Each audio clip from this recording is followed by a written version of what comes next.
The small things matter for Tony Costa. The 74-year-old from Penrhyn Bay near Llandudno is waiting for operations on his knees, and minor adaptations like grab rails and a new banister have made a big difference. It's not just one knee, I have both knees are bad, one slightly worse than the other, and that's the one that will be operated on first. But until then, I have to cope with both of them.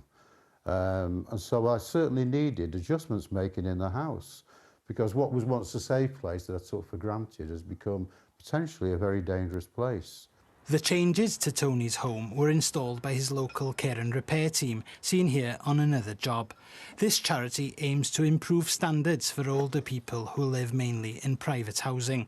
While they can usually find funding for adaptations, such as Tony's, they're also faced with examples of extreme disrepair.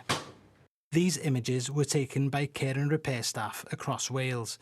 They say that older people on low incomes often can't fund repairs, and that since the pandemic, urgent, unresolved issues are on the rise. There is a big funding and policy gap for people who need help with tackling disrepair, serious disrepair in their properties.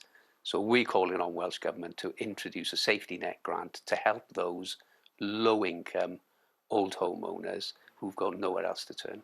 If we prevent accidents and illnesses through poor housing, then that will save the NHS around £100 million a year in treatment costs alone every year.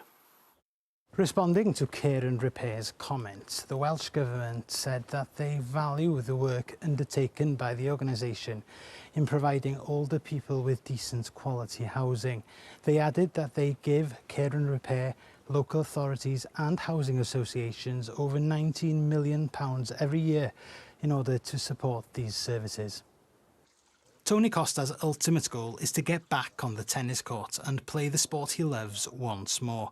And while Care and Repair were able to help him, others, they feel, are losing out.